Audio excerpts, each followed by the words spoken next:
ओटपोटी कमरेच्या वरील 4 अंगुले भाग ओटीपोटी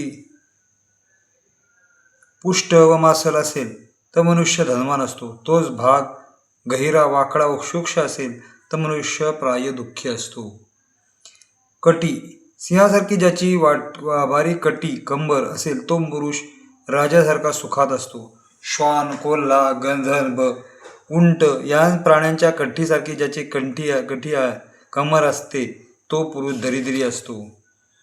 अति मोठी फुगीर नितंब ढोंगणाचा भागील उंचवट्याचा भाग असेल मनुष्य निर्धन असतो. साधारण शोभेल असा मासल पुष्ट नितंब भाग असेल तर मनुष्य सुखी असतो.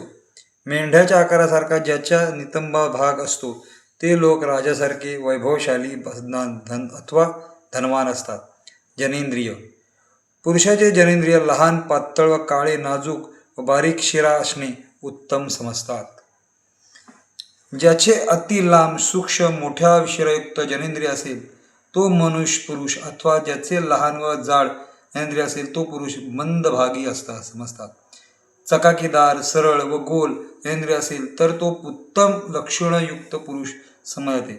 कडक व वाकडे जनेंद्रिय अशुभ समजतात. उजव्या व झुकलेले जनेंद्रिय ज्याचे असेल तो पुरुष बहुधा कन्या संतती युक्त असतो. ज्याचे इंद्रियांची पुढील बोंडी गाठदार व स्थूळ असेल तो पुरुष पुष्कळ सुख भोगणारा असतो. ज्याच्या वृषणास फक्त एका बाजूस अंगडगोटी असेल तो पुरुष पाण्यात बुडून मरण्याचा फार संभव असतो. ते ज्याच्या वृषणाचे एक गोटी मोठी आणि दुसरी गोटी लहान तो पुरुष स्त्रियांच्या बाबतीत चंचल व विषयी असतो. ज्याच्या वृषणाची दोन्ही बाजूच्या गोट्या समान आकाराच्या असतील तो पुरुष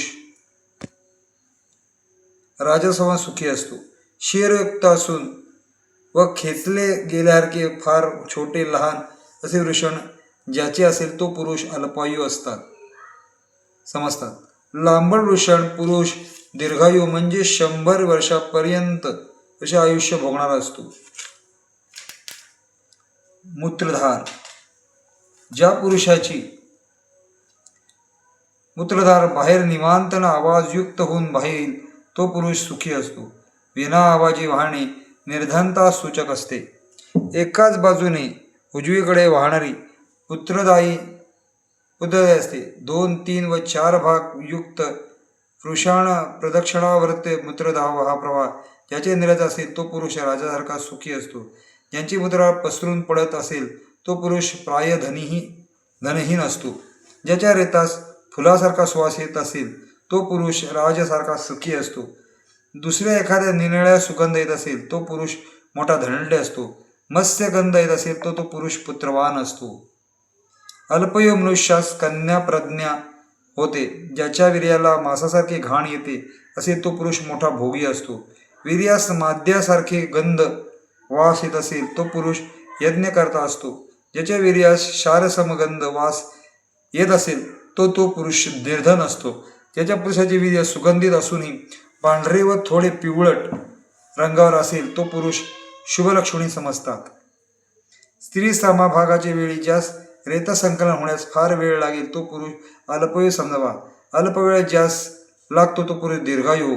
ज्या पुरुषाच्या कमरेपासून खालचा भाग वरील अर्ध्या भागापेक्षा जास्त लांब असतो तो पुरुष शीघ्रगामी असतो. ज्या माणसाचा कमरेच्या वरील भाग खालच्या भागापेक्षा जास्त लांब असतो तो शूर असतात. जंदाव जनु हत्तीच्या सोंडासारखा गोल लहान